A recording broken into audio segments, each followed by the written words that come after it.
मेरा mobile number ये है। मैं पूजा चेतन दुबे, जलगांव महाराष्ट्र की निवासी हूँ गुरुदेव। मेरे पति को 27/9/2012 में अचानक सर में दर्द हुआ। उनके हाथ पैर में झटके आने लगे और हम उन्हें तुरंत अस्पताल ले गए। जांच कराई तो पता चला कि उनकी ब्रेन हेमरेज हुआ है। उसी दिन डॉक्टरों ने ऑपरेशन करने का कह दिया। डॉक्टरों ने कहा ब्रेन का ऑपरेशन होता है तो व्यक्ति जिंदा हो कि कोमा में चले जाए कि जिंदगी भर ना उठ पाए, इसकी कोई गारंटी नहीं। फिर भी ऐसी सिचुएशन थी कि हमको ऑपरेशन कराना पड़ा। सारी ऑपरेशन कराते से उनके शरीर की हलचल बंद हो गई, उनके शरीर ने काम करना बंद कर दिया, वो कोमा में चले गए। शरीर में बात करना, शरीर की कोई उंगली नहीं हिलती, कोई शरीर में एक्टिविटी नहीं, कुछ भी नहीं, पड़े रहते। हॉस्पिटल से लेकर आ गए, घर में पड़े रहते, कोई शरीर में कंपन नहीं। मेरी माँ ने कहा तू पशुपतिनाथ का व्रत कर, मेरे बाबा जरूर अच्छा करेंगे। व्रत के मैं क्या वर्णन करूं गुरुदेव, शिव शिव है। मेरी माँ के कहने पर मैंने व्रत करा, तीसरा पशुपति व्रत था। सोमवार के दिन मैं बाबा को प्रणाम कर कर दिया दरवाजे पर लगाई, वापिस अपने कमरे में अपने पति के पास आई तो देखा कि मेरे पति हाथ पैर हिलाना प्रारंभ कर दिए थे। उनने इतने समय के बाद अपनी आंखों को खोला। मैं बाबा पर भरोसा कर गई गुरुदेव, पशुपति व्रत पूर्ण हुए। आज मेरे पति की हालत ठीक है, जिसका फोटो मैं नीचे लगा रही हूँ। अब मेरे पति की हालत ये है, आप तीसरा फोटो देखिए। अब पति की हालत ये है, जो कोमा में चले गए थे उसको देखिए, और कोमा में पड़े पड़े पड़े पड़े पड़े पड़े जब बेकार हो गए तब बाबा की सुनकर। कहीं बैठे हो तो हाथ हिला सकते, अगर कहीं बैठे हो तो हाथ हिला। दूसरा पत्र देखिए, इस पत्र में मैं संगीता मनोहर पाटिले, रंजाने तहसील सिंदखेड़ा जिला धुलिया से रहने वाली हूँ। मेरा मोबाइल नंबर ही है, कहीं बैठी हो तो हाथ हिला सकते। मेरे पति को 7 जनवरी 2023 को सुबह के समय अचानक से चक्कर आने नीचे गिर गए और उन्हें हम छत्रपति अस्पताल में ले गए। वहां जाकर मालूम पड़ा कि उनकी ब्रेन की नस फट गई और वहां पे खून एकत्रित हो गया है, जिससे 3 गांठें जम गई है। ऐसा डॉक्टर ने बताया तो हम सब बहुत डर गए। डॉक्टर के अनुसार उनके ऑपरेशन की बात आई, पर उन्होंने कहा कि ये कोमा में चले जाएगा, ब्रेन का ऑपरेशन है, इसकी कोई जवाबदारी नहीं है कितने समय में उठे कि ना उठे।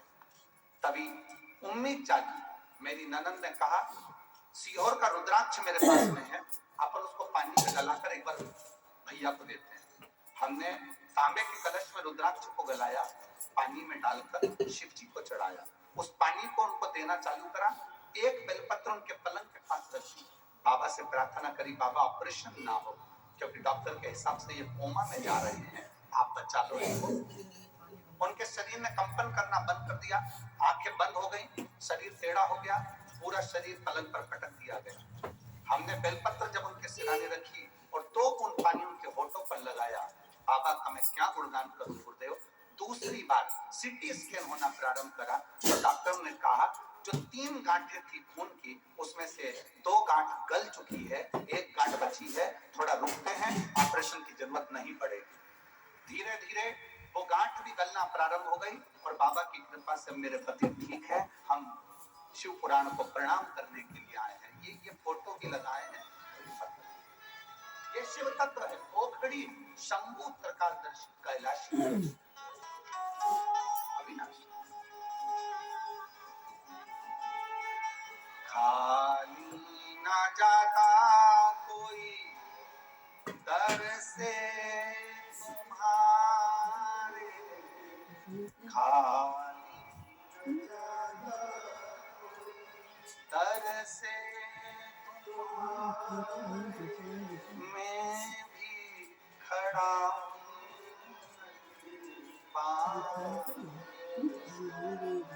अपने हृदय लगा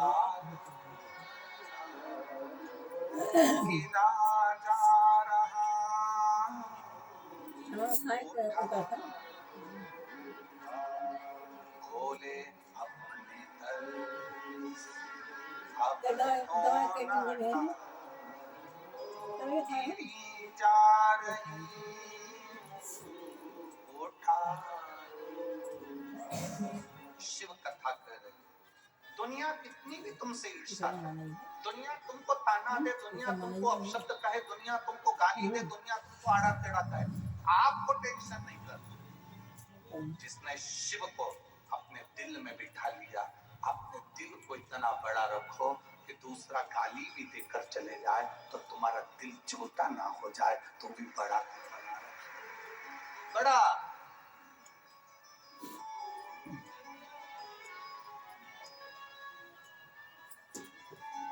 सबसे बड़ा दिल किसका होता है? जिनके बोलो जल्दी से। दुनिया में सबसे बड़ा दिल किसका होता है? माँ का दिल। दुनिया में सबसे बड़ा दिल होता है माँ का। बहू गाली दे देती है, अपशब्द कह देती है, ताने दे देती है, रोटी तक नहीं देती, तो भी अपनी पूरी जेवर और अपनी प्रॉपर्टी अपनी बहू को देकर जाती है। वो माँ का दिल। दुनिया में सबसे बड़ा दिल अपनी माता का होता है। माँ का दिल सबसे बड़ा दिल है। बहू बेटा पूछे ना पूछे तो भी प्रॉपर्टी, जमीन और रकम, सोना चांदी सब बच्चों को देकर जाती है। छोड़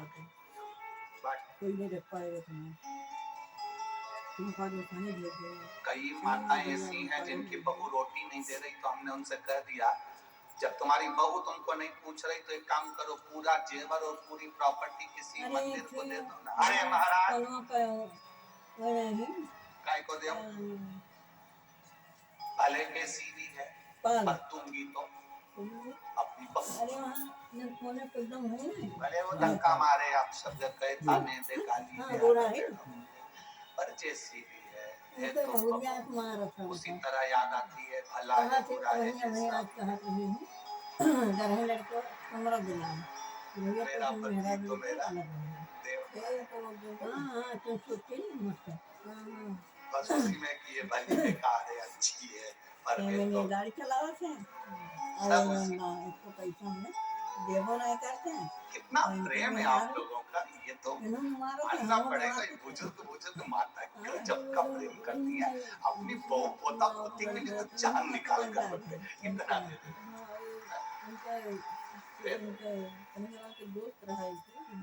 अब इंद्र ने चाहा कि मैं विक्रमादित्य को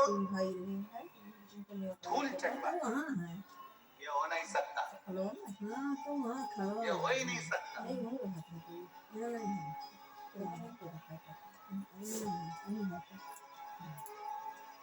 जो शिव का हो गया वो भटक नहीं सकता, जीवन में उसका काम अटक नहीं सकता, जीवन में उसका काम अटक नहीं सकता। जो शिव का हो गया वो भटक नहीं सकता, जो शिव का हो गया वो भटक नहीं सकता, दुनिया में उसका काम अटक नहीं सकता, दुनिया में उसका काम अटक नहीं। बाबा भोलेनाथ का जल लगाकर अपने हृदय को गया था विक्रमादित्य, बैठ गया सिंहासन पर। इंद्र ने राजा विक्रमादित्य को कहा, सुनो विक्रमादित्य, हमने सुना है तुम्हारी बुद्धि बड़ी तेज है, बहुत प्रबल, शिव के उपासक शंकर की भक्ति करते हो। हमारा एक निवेदन है आपसे, ये मेरी दो अप्सरा है, उर्वशी और रंभा। ये मेरी दो अप्सरा है, उर्वशी और रंभा। ये दोनों बहुत अच्छी नाचती हैं, नृत्य करती हैं। आपको सिद्ध कर कर बताना है कि उर्वशी और रंभा में सबसे अच्छा कौन ने नृत्य करा। विक्रमा राजा ने सोचा कि मैं तो इंद्र से मिलने के लिए आया था और इन्होंने मुझे यहाँ निर्णय देने के लिए बिठा दिया कि इन दोनों में से अच्छा कौन नृत्य करता है।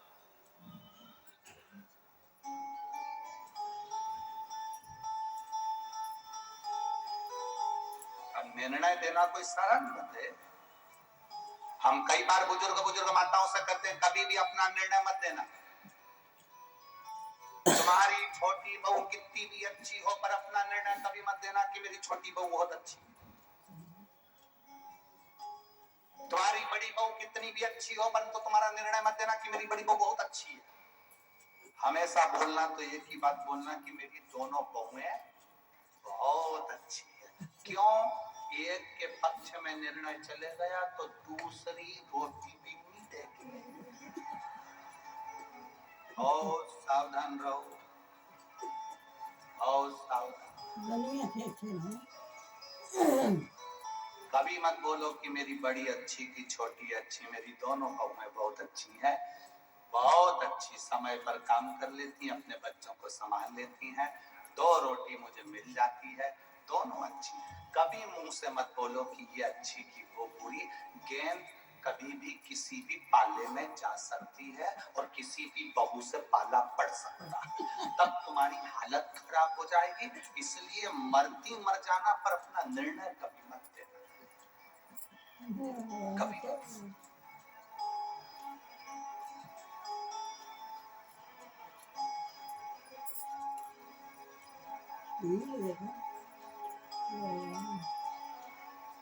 अपनी जीवान कभी मत खोलो और मरती मर जाओ।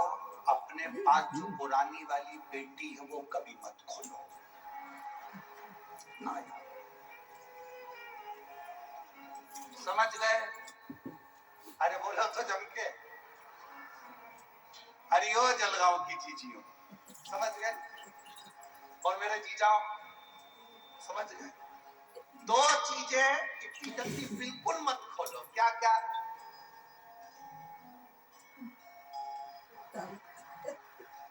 अपन ज्यादा बोलेंगे नहीं क्योंकि बहू में बहुत सारी आई है, तो इसलिए 2 चीजों का स्मरण करना है। एक अपनी जीवान ज्यादा नहीं खोलना और एक अपनी पेटी ज्यादा मत खोलना। पेटी में कुछ भी नहीं हो तो यहाँ से जाती जाती पत्थर उठा दो, अपनी पुरानी साड़ी में लपेट के पेटी में रख दो। मरती मर जाना पर मत खोलना, पेटी तो खोलना। दिवाली पे बहुओं से कहा करो इसको उठाना बेटा, इधर रहते बहू को लगेगा टोकरी के पास खूब मार।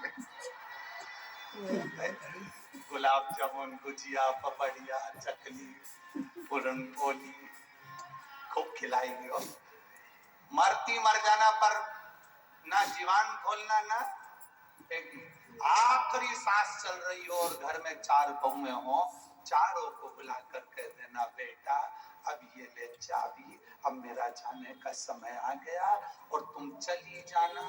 बहुवन पेटी को छुपा के रख देंगे क्योंकि टोकरी मरी है, ननंद धुलाएंगी। पेटी ने छुपा कर रख दी, तुम भले चली गई।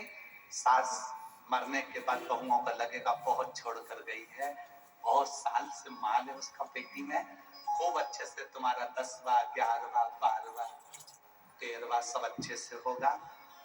ननंदवन चली जाएंगी, चारों बहुएं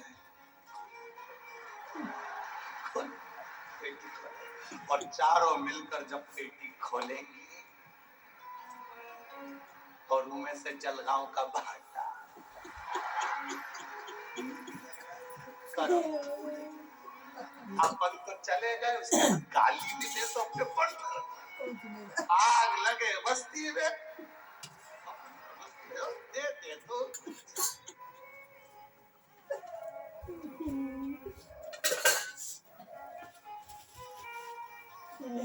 वो तो काम है दुनिया का।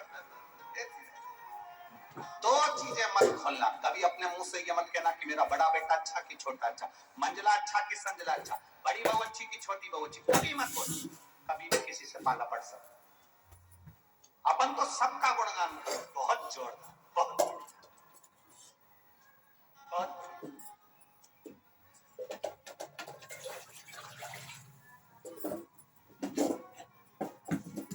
सबसे काम कभी ना।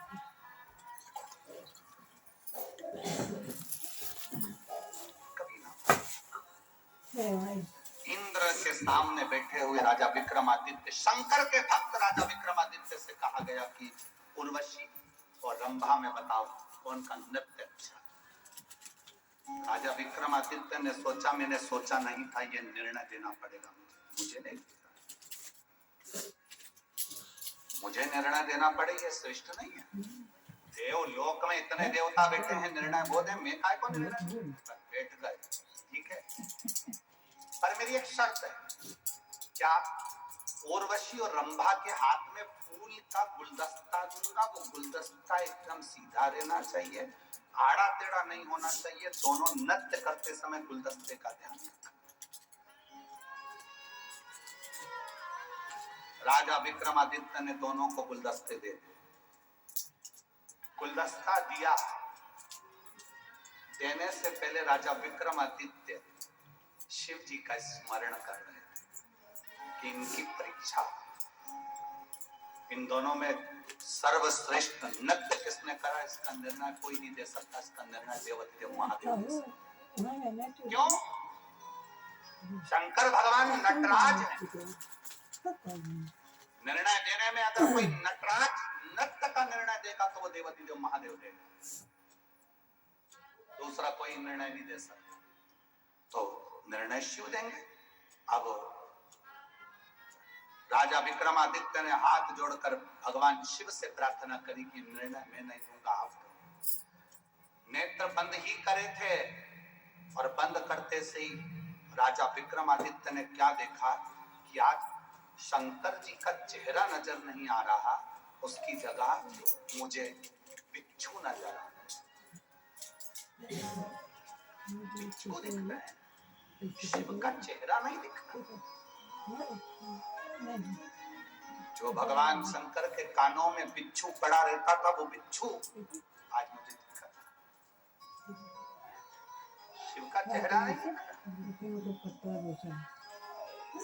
विक्रमादित्य ने स्मरण किया, फूल के गुच्छों को वापिस लिया, दोनों को दे दिया।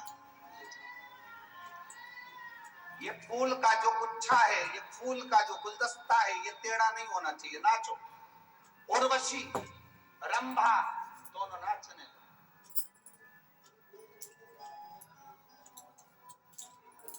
दोनों ने नृत्य किया।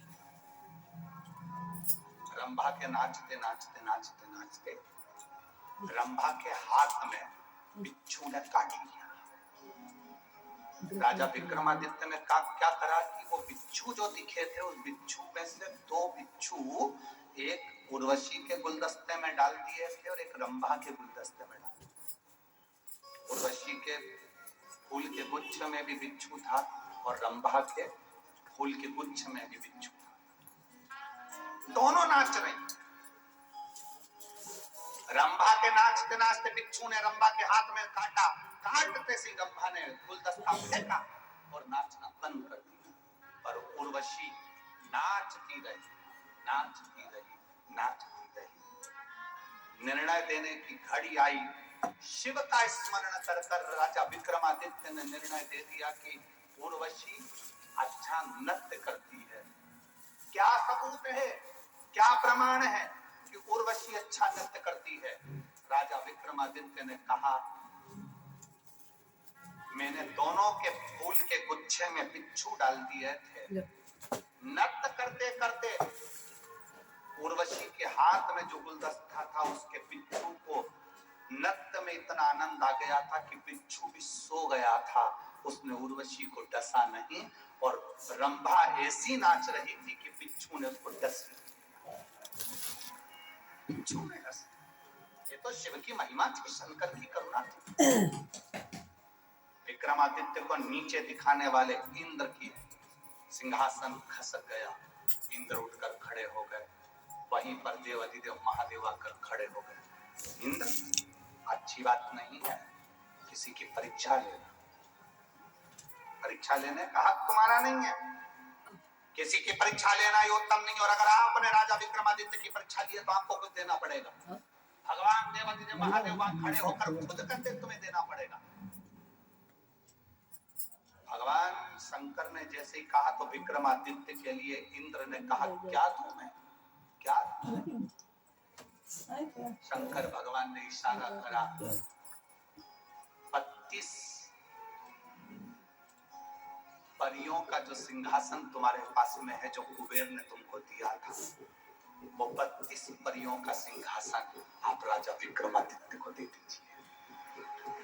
राजा विक्रमादित्य को वो सिंहासन दे दीजिए। राजा विक्रमादित्य को वो सिंहासन मिला जिस सिंहासन पर बैठकर राजा विक्रमादित्य निर्णय दिया करते थे। शिव प्रसन्न। सिंहासन पर बैठने से पहले राजा विक्रमादित्य का नियम था कि शंकर की स्तुति करना, शिव पे चढ़े हुए जल का स्पर्श अपने सिंहासन को कर। हम कई बार आप लोगों से कह चुके हैं, कई बार आप लोगों से वर्णन कर चुके हैं कि आप जब भी शंकर भगवान को जल चढ़ाने के लिए जाओ, शिव जी पर जल समर्पित करने के लिए जाओ, तो उसमें से थोड़ा सा जल लेकर आया करो। उस जल को जहां अपनी दुकान हो, गादी हो, सिंहासन हो, द्वार हो, अपने घर में जहां तुम्हें मौका मिल जाए, उस जल को थोड़ा छीटा। क्यों? उसका फल क्या होता है कि हम अगर कुछ गलत करने भी जा रहे हैं तो शंकर का छीटा हुआ जल हमको अच्छे मार्ग की ओर भेज देता और हमारे निर्णय को प्रशस्त करता। केवल एक पत्र है, देखिए,